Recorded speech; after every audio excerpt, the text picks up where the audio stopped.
ചില അംഗീകാരങ്ങളൊക്കെ നമുക്ക് വളരെയധികം സന്തോഷം തരുമല്ലേ? നമ്മുടെ പ്രൊഫഷനോട് കൂടുതൽ കമ്മിറ്റഡ് ആവാനും സ്നേഹത്തോടെ നമ്മുടെ ഓരോ ക്ലയൻസിനെ സമീപിക്കാനും ഒക്കെ തോന്നുന്ന ഒരു ഇൻസ്പിരിയേഷൻ നമുക്ക് നമ്മുടെ പ്രൊഫഷനിൽ നിന്ന് തന്നെ കിട്ടുന്ന അംഗീകാരത്തിലുണ്ടാവും. ഫോണിലൂടെ കേട്ട് മാത്രം പരിചയമുള്ള അനേകം മുഖങ്ങളെ നേരിൽ കാണാൻ സാധിച്ചു എന്നുള്ളതാണ്. ജാനുവരി 3, 2026 അബാക് മീഡിയയുടെ സ്പിരിച്വൽ കോൺക്ലേവ് ഉണ്ടായിരുന്നു നമ്മുടെ TDM ഹാളിൽ വെച്ചിട്ട്. അവിടെ നിന്നുള്ള ചെറിയ ചില വിശേഷങ്ങളാണ് ഇവിടെ ഞാൻ പകർത്തുന്നത്. എനിക്കുമുണ്ടായിരുന്നു ഒരു എക്സലൻസി അവാർഡ് വാങ്ങുന്നതിനും അന്നത്തെ ഫംഗ്ഷനിൽ പങ്കെടുക്കുന്നതിനും കൂടി ഞാൻ പോയിട്ടുണ്ടായിരുന്നു.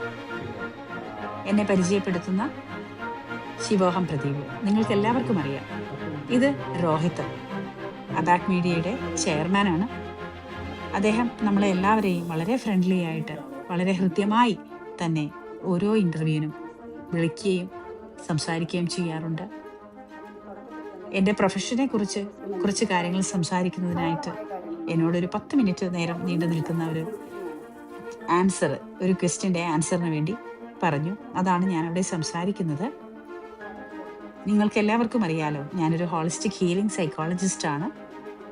എങ്ങനെയാണ് സ്പിരിച്വാലിറ്റിയിലൂടെ നമ്മുടെ മെൻ്റൽ ഹെൽത്തിന് സ്വസ്ഥമായ ശാന്തമായ ഒരവസ്ഥ മനസ്സിന് കൊണ്ടുവരാൻ സാധിക്കുക എന്നുള്ളതായിരുന്നു എനിക്കുണ്ടായിരുന്ന ചോദ്യം. അതിന് 10 വാക്കിലൊന്നും മറുപടി പറഞ്ഞാൽ തികയില്ല. എന്നിരുന്നാൽ കൂടി ചെറിയ ലഘുരേഖ അവിടെ പറഞ്ഞിരുന്നു ഞാൻ. അതിനുശേഷം അവാർഡിനെ ക്ഷണിക്കുകയാണ് ഉണ്ടായത്. എനിക്ക് അവാർഡ് തന്നത് ഡോക്ടർ ജയപ്രകാശ് സർ ആയിരുന്നു. തന്നെ തേടിയെത്തുന്നവർക്ക് സന്തോഷം ലഭിക്കണമെന്ന ചിന്തയോടെ മാത്രം ജീവിതമെന്ന കർമ്മഭൂമിയിലേക്ക് ഒരു പുഞ്ചിരിയോടെ കടന്നു വന്ന ഷാഹിദ ഷെയ്ഖിനെ സ്പിരിച്വൽ കോൺക്ലേവ് വേദിയിലേക്ക് ബഹുമാനപൂർവ്വം സ്വാഗതം. വളരെയധികം സന്തോഷവും ആദരവും ഏറ്റുവാങ്ങിക്കൊണ്ട് അന്നത്തെ അവാർഡ് സ്വീകരിച്ച് എന്നെ പോലെ തന്നെ ധാരാളം പേരുണ്ടായിരുന്നു അവാർഡ് വാങ്ങിക്കാൻ. ഉച്ചഭക്ഷണം വളരെ ലഘുവായ